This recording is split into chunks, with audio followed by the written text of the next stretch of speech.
어떤 분이 그런 말씀을 하시더라고요. 사람은 고쳐 쓰는 게 아니야. 재밌는 말이죠. 사람은 고쳐 쓰는 게 아니래요. 무슨 말입니까? 절대로 변화되지 않는다라는 뜻이겠죠. 심지어 한 사람이 변화가 되면 사람들은 이렇게 얘기합니다. 뭐야? 죽을 때가 다 됐나? 변화라는 것 자체가 쉽지 않다라는 거예요. 게다가 제가 이거를 전도사 때부터 목회를 이렇게 하면서 쭉 보다 보니까 나이가 들면 들수록 변화되는 건 더 어렵습니다. 왜냐하면 이미 살아오면서 쌓여있는 그 지식과 경험과 그것을 바탕으로 만들어진 나의 생각과 그 가치관이 너무나도 단단하게 우리에게 굳어져 있고 그게 우리의 삶을 끌고 가기 때문에 변화된다라는 게 정말 쉽지가 않습니다. 제가 전에 젊은이 교회, 전도사 때 젊은이 교회 사역을 할 때인데요. 이 청년들은요, 불만 지펴주면 변해요. 불만 지펴주면. 하나님께 뜨겁게 예배하고, 기도하고, 말씀으로 훈련하고, 이 아이들에게 성령이 충만하면 이 친구들은 그냥 변합니다. 정말 바로바로 변해요. 한 주 한 주 그들이 그 고백들을 하는 그 내용들을 들어보면요. 직장에서, 학교에서, 가정에서 얼마나 치열하게 신앙생활을 하고 그곳에서 하나님을 위해 살아가려고 애쓰는지 그 자기의 그 변화돼야 함을 인지하고 삶으로 나타내고 살아가려고 하니까 이 치열한 몸부림이 있을 수밖에 없는 거예요. 그걸 한 주 한 주 교회에서 이야기할 때 들을 때마다 감동이. 때로는 제가 사역자지만 너무 부끄러울 때도 있었어요. 그 청년들이요, 그 젊은 시절에 하나님을 인격적으로 만나고 그러면서 하나님의 말씀에 순종하며 자기의 인생이 점점 바뀌어져 가며 더 깊은 예배로 하나님께 드리고 훈련하고 달려갔던 그 청년들은 이제 나이가 들어 결혼하고 아이도 낳고 본교회로 올라갔습니다. 거기 가서도 신앙생활을 너무너무나도 잘하는 거예요. 너무너무나도 잘해요. 이제 그 교회에 다음을 이끌어갈 리더들로 계속해서 성장해 가고 있습니다. 그런데 안타까운 게 있어요. 화요일 날이 되면 사역자가 이제 전체 전임 사역자들이 다 모여서 화요일마다 회의를 했거든요. 그런데 이제 교구에서 보고되는 내용들이 이 마음을 너무 아프게 만드는 거예요. 신앙의 연륜이 쌓이고 어른들이 다 교구에 있는 분들 아닙니까? 그런데 그분들에게 본이 되는 보고들이 들어오지가 않아요. 교회 안에 갈등이 있고 교회 안에 여러 가지 문제들이 있고 목사님이 이런 사역 좀 해주실래요? 라고 부탁을 하면 우리 신방전도사님들이랑 교구 목사님들한테 들려오는 소리는 어렵대요. 못할 것 같대요. 안 된대요. 라는 보고들만 들어오는 거예요. 그리고 누가 시험에 들었다고 합니다. 목사님. 신방 가셔야 될 것 같아요. 누가 이런 문제가 있다고 합니다. 목사님. 신방 가셔야 할 것 같아요. 담임 목사님께서 회의를 진행한 처음부터 끝까지 네네 한숨만 쉬세요. 네네. 아마 모르실 거예요. 본인이 그렇게 한숨 쉬고 계시는지. 그 모습을 전도사인 제가 볼 때마다 내 마음이 너무 짠한 거예요. 이거 30대 초반 그 전도사가 이미 50대 중후반을 가고 있는 그 담임 목사님의 소리를 들으면서 마음이 너무 먹먹한 거예요. 그러면서 생각했어요. 어른이 될수록 변화되는 건 정말 힘든 거구나. 어른이 될수록 예수님을 인격적으로 만나는 건 정말 어려운 일일 수도 있겠구나.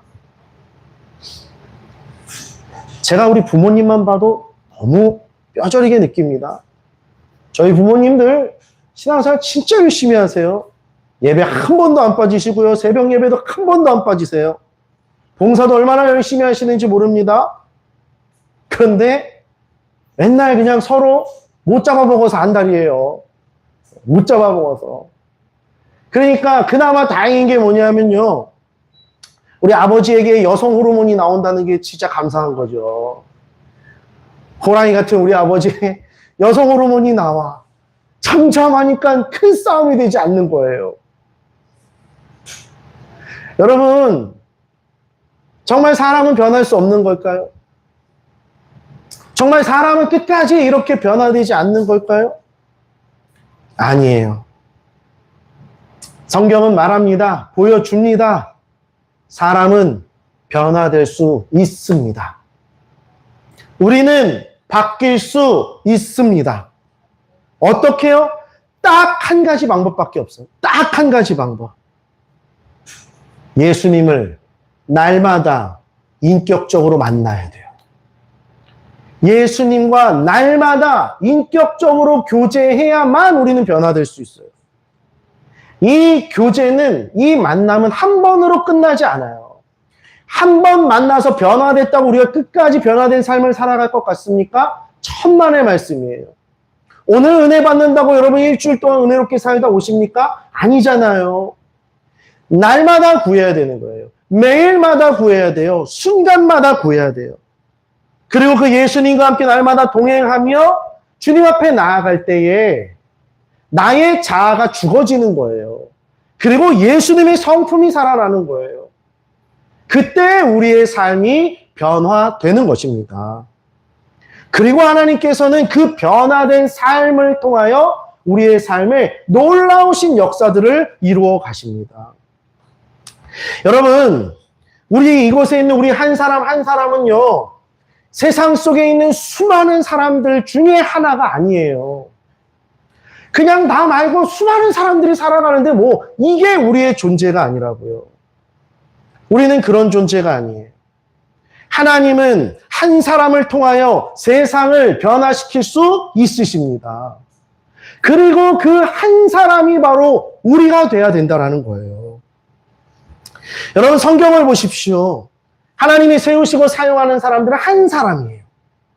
하나님 앞에 온전히 서가는 한 사람을 통하여 하나님이 그 사람을 통해 일하십니다. 불의가 가득한 땅에서 한 사람 노아를 세우셨어요. 하나님의 나라의 기초를 이루실 때 한 사람 아브라함을 세우셨어요. 때가 되어 약속을 이루시기 위하여 백성들을 애굽에서 이끌어내실 때에 한 사람 모세를 세우셨어요. 하나님을 떠나 다 자기 마음대로 왕이 되어 살아갔던 그 사사시대에 한 사람 사무엘을 세우셨어요. 그 한 사람이 그 시대를 바꿨다고요. 물론 여러분 그 뒤에 많은 동역자들이 있었죠. 함께한 사람들이 있었죠. 그러나 준비된 한 사람이 하나님 앞에 쓰임받은 겁니다. 그리고 그 사람을 통하여 하나님 놀라운 일들을 일으켜 가신 거예요. 한 사람의 변화가 준비된 한 사람을 통해 하나님은 그 곳을, 그 시대를 바꾸어 가셨습니다. 회복시키시고 생명을 불어 넣으셨습니다. 그리고 여러분, 우리의 삶에도 하나님이 우리의 삶의 현장에도 그렇게 역사하시기를 원하고 계시다라는 거예요. 그 한 사람이 일어날 수 있기를 원하고 계시다라는 겁니다. 여러분, 오늘 말씀을 한번 보십시오. 한 사람의 변화가 어떤 일들을 일으켰는지 한번 보십시오. 오늘 말씀 20절을 보니까 즉시 각 회당에서 예수가 하나님의 아들이심을 전파하니라고 나옵니다. 뭐예요? 우리 지난주에 본 것처럼 바울이 예수님을 만났어요. 예수님을 만나고 사흘 동안 식음을 전폐하며 기도합니다. 하나님 앞에 회개합니다. 그리고 아나니아를 통하여 그가 나음을 얻자. 오늘 말씀에 뭐라고 되어 있어요? 즉시 곧장 곧바로 일어나서 뭐 했대요? 회당으로 가서 예수가 하나님의 아들이 맞다라고 선포하기 시작하는 거예요. 그런데 여러분, 이 회당이 어떤 곳이냐 하면 원어로 보면 유대인의 회당이라고 나와요. 유대인의 회당. 다시 말하면 뭐예요? 유대인들이 모여있는 곳이에요. 유대인들이. 유대인들은 어떤 사람입니까? 예수님을 하나님의 아들이라고 믿지 않잖아요. 그걸 신성 모독죄로 고발해서 예수님을 십자가에 매달아 죽인 사람들이 유대인들이잖아요. 유대인들이 모여있는 그 회당에 바울이 눈을 뜨자마자 즉시 일어나 가서 예수가 하나님의 아들이 맞다라고 전하기 시작하는 거예요. 그랬더니 그 사람들이 그 말을 듣고 뭐라고 합니까? 21절에 듣는 사람이 다 놀라 말하되 이 사람이 예루살렘에서 이 이름을 부르는 사람을 멸하려던 자가 아니냐? 여기 온 것도 그들을 결박하여 대제사장에게 끌어가고자 함이 아니냐라고 말해요. 뭐예요? 쉽게 말하면 이거예요. 뭐야? 쟤 왜 저러는 거야? 쟤 왜 저렇게 바뀐 거야? 아니 예수 믿는 자들, 예수가 하나님의 아들이라고 믿는 자들, 그 사람들 잡아가려고 여기 온 거 아니야? 쟤 지금 뭐 하고 있는 거냐? 당황하기 시작하는 거예요. 그래서 바울이 아랑곳하지 않고 더 힘을 내어 열심히 전합니다. 예수가 그리스도라, 예수가 우리가 기다렸던 메시아라 막 전하기 시작합니다. 그렇게 며칠을 회당에서 복음을 전하고 나니까 이 유대인들이 이젠 무엇을 하느냐? 저 바울을 죽이기로 작정을 하는 거예요. 제가 이상해졌다. 제가 바뀌었다. 이제 우리가 잡아다가 대제사장에게 가져가자. 작정을 한 이 소식이 바울에게 들립니다. 이제 나를 잡으려고 한다는 소식이. 그래서 어떻게 합니까? 바울이 그 땅을 떠나요. 그 다메섹 땅을 떠나요. 그래서 어디를 가냐 하면 예루살렘을 갑니다. 바울도 참 지혜롭지 못하죠. 예루살렘은 중심부 아니에요. 유대인들의 중심부, 그 성전이 있는 곳 아닙니까? 그러면 도망을 가려면 좀 한적한 곳에 가야 되지 않겠습니까? 그런데 바울은 그렇지 않아요. 어디로 가냐? 예루살렘으로 가는 거예요. 중심부로 들어가는 겁니다. 그래서 무엇을 합니까? 거기에 도착해서 제자들을 만나요. 제자들을. 내가 아주 그냥 다 잡아다가 그냥 다 끌고 가겠다라고 했던 그 제자들을 만납니다. 여러분들이 제자들이라고 생각해 보세요. 바울이 여러분 앞에 딱 왔어요. 그럼 여러분 제일 먼저 무슨 반응이 나오겠습니까? 두렵겠죠? 무섭겠죠? 그래, 이젠 내 차례인가 보다. 오케이, 내가 주의 나라를 위하여 잡혀가겠습니다. 뭔가 결단하고 있지 않겠습니까? 그 사람들 앞에 바울이 나타난 거예요. 그런데 바울이 그 사람들에게 뜬금없는 말을 합니다. 제가 오늘 말씀을 묵상하면서 재미있는 사실을 하나 발견했어요.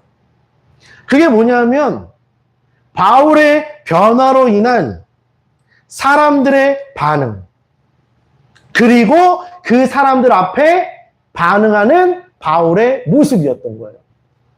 바울이 그 사람들, 제자들 앞에 딱 나갔어요. 사람들이 두려워하기 시작해요. 경계하기 시작해요. 소식은 들었지만 여전히 믿지 못해요. 그런데 오늘 말씀 26절에 뭐라고 나오냐면요. 사울이 예루살렘에 가서 제자들을 사귀고자 하나 다 두려워하였다라고 나와요. 여기서 이 사귀고자 라는 뜻이 중요해요. 이것을 제가 원어로 보니까 자신을 어디에 참여시키다, 그러기 위해 매달리다 라는 뜻이에요. 사귀고자 라는 뜻은 나를 어디에 참여시키다, 매달리다 라는 뜻이에요. 쉽게 표현하면 이거예요. 야, 나 변화됐거든? 나도 니네한테 함께 껴주라. 이거예요. 바울이 제자들 찾아가서 야, 나도 너희랑 함께 할 수 있게 나도 껴주면 안 돼? 바울이 제자들에게 이렇게 말하고 있는 겁니다. 딱 3일이에요. 딱 3일. 3일 전에 다메섹으로 갔다니까요. 예수 믿는 사람 다 잡아 죽이겠다고 3일 전에 다메섹으로 떠난 바울이 3일 만에 와가지고 회당에서 말씀 전하다가 며칠 만에 자기들 앞에 와가지고 야, 나도 좀 껴주라. 내가 진짜 잘못했어. 내가 지난날 다 용서해주라. 나도 너희랑 같이 복음 전할 수 있게 나도 좀 같이 해주라. 라고 말하고 있는 거예요. 자기의 의와 아무것도 아쉬울 것 없이 살았던 이 사람이 제자들에게 가서 나 좀 함께 할 수 있게 해주면 안 되겠니? 나도 너희와 함께 복음 전할 수 있게 해주면 안 되겠니? 제자들이 믿지 않자 결국 바나바가 제자들 앞에 가서 그 모든 있었던 일들을 다 얘기해 줍니다. 그리고 이제 바울이 제자들과 함께 예루살렘에 출입하며 예수를 증언하기 시작해요. 그랬더니 어떻게 되겠습니까? 예루살렘에선 더 난리가 나겠죠. 대제사장에게 공문을 받아 다메섹으로 떠난 저 바울이 변화되어 와서 예수가 하나님의 아들이 맞다고 전하니 대제사장들이 가만히 있겠습니까? 유대인들이 가만히 있겠습니까? 이제 예루살렘에서도 바울을 죽이려고 작정을 합니다. 그래서 바울이 이 소식을 듣고 자기의 출생지인 다소라는 지역으로 피난을 갑니다. 그리고 나서 오늘 말씀에 이렇게 끝이 납니다. 가장 중요한 말씀이에요. 뭐라고 나와요? 마지막 절에 그리하여 온 유대와 갈릴리와 사마리아 교회가 어떻게 됐대요? 평안하여 든든히 서가고 주를 경외함과 성령의 위로로 진행하여 그 수가 더 많아지더라. 이 모든 사건의 결론이 무엇입니까? 한 사람의 변화로 말미암아 온 유대와 갈릴리와 사마리아의 모든 교회가 평안을 얻었다라는 거예요. 든든히 서가기 시작했다라는 거예요. 여러분, 이게 어떻게 가능하겠습니까? 어떻게 이런 일들이 일어날 수 있겠습니까? 방법은 하나예요. 예수님을 인격적으로 만나면 돼요. 예수님을 갈망하며 예수님 앞에 갈급하며 주님 앞에 나아가고 찾고 구하는 자를 하나님이 반드시 만나게 해주시겠다라고 약속하셨잖아요. 그 마음으로 주님을 구하면 이런 역사들이 일어나게 되어 있다라. 다른 어떤 것으로도 할 수 없어요. 나의 의와 나의 노력으로요, 천만에 한 이틀, 3일 가면 다행이죠. 예수 그리스도로 말미암아 변화되어져야 합니다. 여러분 말씀을 보세요. 지금 우리 사도행전 계속 이어보고 있잖아요. 바울의 사건의 시작이 어떻게 되었습니까? 사도행전 8장으로부터 시작하잖아요. 사도행전 8장 1절에 바울이 스데반의 죽음을 보고 뭐라고 얘기해요? 죽어 마땅하다 그래요. 저 예수쟁이 죽어 마땅하다고 얘기해요. 그리고 나서 이제 내가 일어나 모든 교회를 진멸하겠다라고 해서 남녀 모든 사람들을 잡으러 다녔다니까요. 9장 1절을 보니까 사울이 주의 제자들에 대하여 뭐래요? 여전히 위협과 살기가 등등하다라고 얘기하잖아요. 잡히기만 해봐요. 아주 걸리기만 해봐요. 그 기세가 등등하여 그 살기로 예수 믿는 자들 잡으러 다메섹으로 가던 자였어요. 그러나 그 가는 길에 예수님을 만나고 예수님이 실제가 되니 어떤 일이 임하였습니까? 평안이 임하기 시작하는 거예요. 자유함이 임하기 시작합니다. 온 유대와 갈릴리와 사마리아의 교회 안에 평안이 임하였습니다. 예수님을 마음껏 믿을 수 있게 되었습니다. 마음껏 주의 복음을 전할 수 있게 된 거예요. 한 사람의 변화가 이 일을 일으킨 거예요. 여러분, 우리도 마찬가지예요. 우리 한 사람의 변화는 아주 작게는 우리의 가정에서부터, 그리고 우리의 직장, 함께하는 모든 관계, 그리고 주님이 세우신 이 교회, 우리의 삶의 모든 터전을 변화시킬 수 있습니다. 나로 인하여 그 모든 것이 주님의 평안으로 가득해지는 놀라운 역사를 하나님이 행하실 것입니다. 거기에다 멈추지 않고요. 하나님은요, 우리가 우리 주위에 있는 이들에게 복음을 전하게 하시고 그 복음을 듣고 믿는 자들도 주님 앞에 나오는 평안을 얻는 놀라운 역사들이 임하게 될 것이에요. 사람은 변합니다. 아니, 예수님으로 말미암아 변화되어야 합니다. 이 모든 일은 바울에게만 있은 일이 아니에요.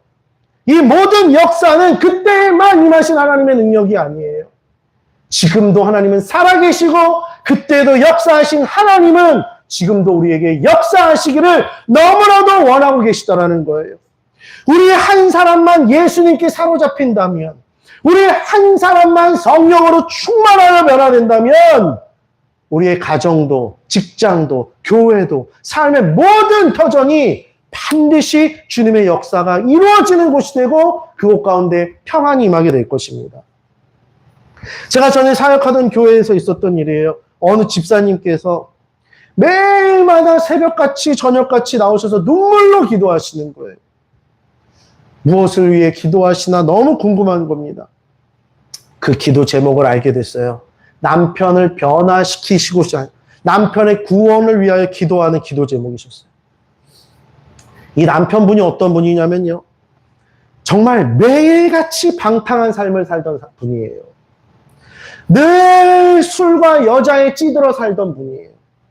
술을 마시고 집에 와서 술주정을 부리며 가족도 돌보지 않고요. 예수님 믿는다고 아내분을 얼마나 못 살게 구는지. 심지어는요. 어느 날은 술을 먹고 교회로 찾아와서요. 왜 내 아내를 교회에 붙잡고 있냐고. 왜 내 아내 이렇게 교회 다니게 만드냐고. 목사 나오라고 해주고요. 담임 목사님이 나오셔서 담임 목사님께 욕하고 삿대질하고 소리 지르던 분이 이 남편분이에요. 그런데 이 아내분이 매일같이 그래도 포기하지 않고 교회 나와서 남편의 구원을 위해 기도하는 겁니다. 그런데 그러던 어느 날 이분이 예수님을 만났어요. 그 수많은 시간 속에 그 아내의 기도와 교회에 함께 중보했던 기도의 응답이 이루어진 거예요. 이 남편분이 예수님을 인격적으로 만났어요. 예수님께 완전히 엎드려져 버렸어요. 그의 인생이 완전히 뒤집어져 버렸어요. 나중에 이분이 쓴 간증문을 보면 이렇게 그분이 고백합니다. 주님은 저를 불쌍히 여기사 끝까지 포기하지 않으시고 저를 구원하셨습니다. 도저히 용서받을 수 없는 죄인 중에 죄인인 저임을 고백하게 하셨습니다. 하나님 얼마나 나를 사랑하시는지를 알게 하시고 그 십자가의 사랑으로 지옥 문턱에서 저를 구원해 주셨습니다. 아내의 권유로 이제 날마다 새벽 기도에 나갔습니다. 기도할 때마다 회개하게 하셨고 삶 속에서 놀라운 일들이 벌어졌습니다. 죄는 생각만 해도 가슴이 찢어지는 것 같은 고통이 느껴지며 즐겨하던 술과 담배는 물론 죄된 행실까지 끊어졌고 세상 친구들과 멀어졌습니다. 예수님의 십자가가 믿어졌고 말씀이 마음에 깨달아졌습니다. 이렇게 예수님을 인격적으로 만난 그때부터 이분은 예수님께 사로잡혀 복음을 전하기 시작하셨어요. 그리고 자신이 하던 조경 사업을 다 그만두시고 이제 중국에 있는 나환자촌으로 선교를 가시기로 마음을 먹으셨습니다. 그렇게 선교를 준비하시던 차에 그 자기를 위하여 끝까지 포기하지 않고 기도해 주시고 결국 자기에게 세례까지 주신 그때 자기가 삿대질하며 욕하고 싸웠던 그 당시 그 담임 목사님이 목회하시는 그 교회로 갑니다. 목사님께는 알리지 않고 조용히 그 교회로 갔어요. 그런데 그 교회의 한 직원분이 이 전에 있던 이 교회 출신 분이 그 목사님을 따라 거기에 가서 직원이 된 거예요. 이 직원분이 어느 날 수요예배가 끝나고 집으로 돌아가는 길인데 저 밖에서 허름한 잠바를 입은 어떤 한 남자분이 한 청년을 붙잡고 전도를 하더라는 거예요. 그런데 그 전도를 이렇게 보고 있으니까 그냥 믿으려면 믿으시고 말려면 마십시오라는 식의 그 전도가 아니더라는 거예요. 이 남자분이 얼마나 간절하게 그 복음을 전하는지 오늘 이 복음이 아니면 안 됩니다. 제발 정말 지금 이 복음을 듣고 이 복음을 반드시 받아들이셔야 합니다라는 이 애절한 마음으로 그 청년에게 간절히 부탁하고 간곡히 그 말을 전하고 있더라는 거예요.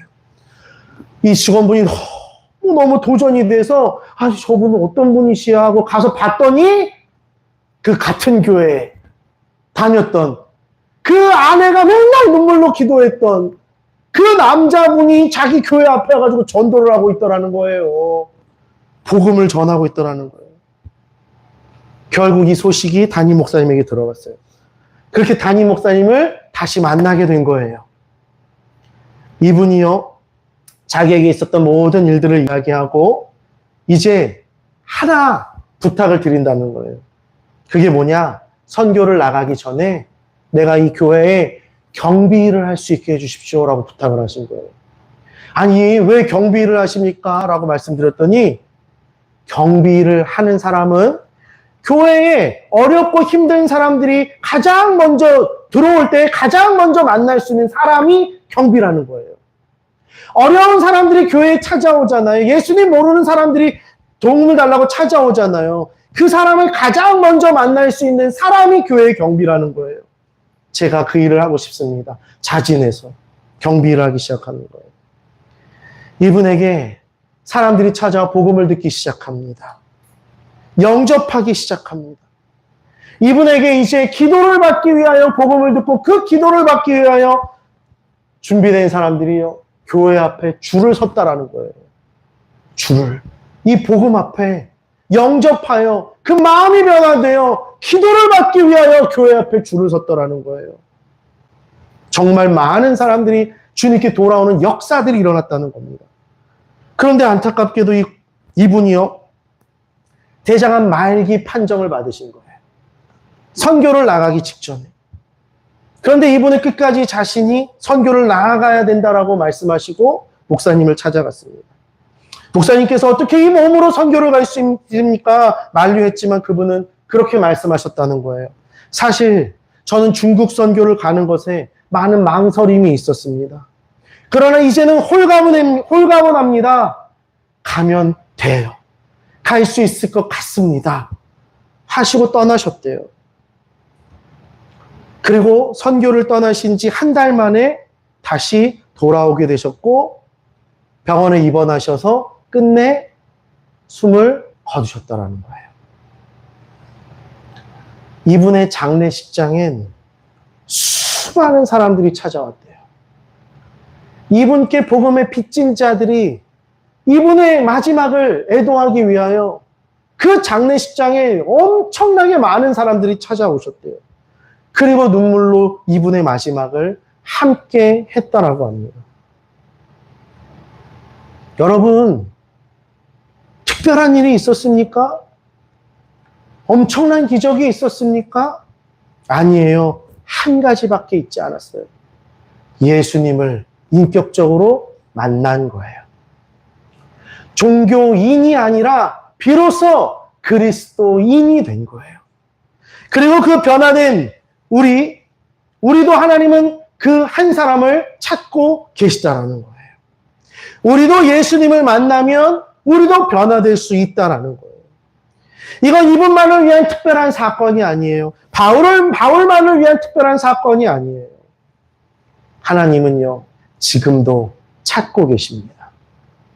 바울과 같이 하나님의 나라를 위하여 달려갈 그 한 사람, 변화될 그 한 사람, 온 세상에 평안을 전할 그 한 사람을 찾고 계십니다. 여러분, 우리는 예수님을 믿은 우리의 존재를 다시 한번 돌아봐야 돼요. 내가 주님 앞에 어떤 자인지 다시 한번 돌아봐야 돼요. 예수님을 믿은 나는 어떤 존재인지를 다시 한번 돌아봐야 돼요. 이제 하나님이 나를 통하여 어떤 계획을 가지고 계신지를 알아야 합니다. 하루하루를 여러분 의미 없이 살지 않기를 원해요. 우리를 통하여 우리가 있는 그곳을 주님이 변화시켜 가기를 원합니다. 정말 의미 있는 삶, 정말 값지고 귀한 삶, 나와 함께하는 모든 이들에게 예수 그리스도의 평안을 전하는 그 삶, 우리의 삶을 살아가는 이유와 목적이라는 사실을 여러분 반드시 기억하시기를 바랍니다.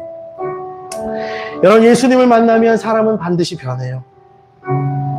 그리고 한 사람의 변화는 놀라운 역사를 일으킵니다. 우리의 삶의 모든 터전을 변화시킵니다. 나에게만 이 평안과 복음이 머물러 있지 않기를 원해요.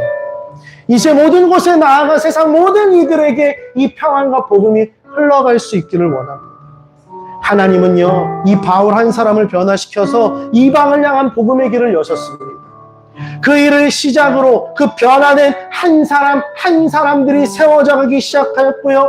그들을 통하여 2000년이 넘는 이 시간 속에 이 복음이 이어지게 하셨고요.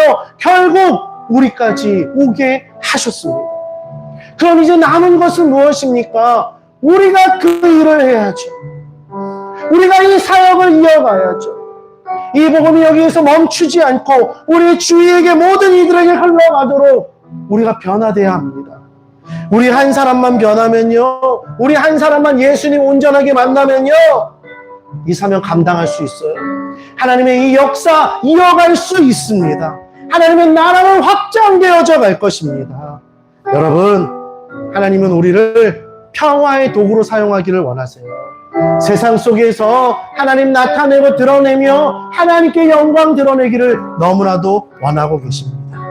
이제 우리가 그 한 사람이 되어 우리 모두 함께 연합하여 하나님 나라 이루어가는 우리 모두가 될 수 있기를 주의 이름으로 간절히 축원합니다.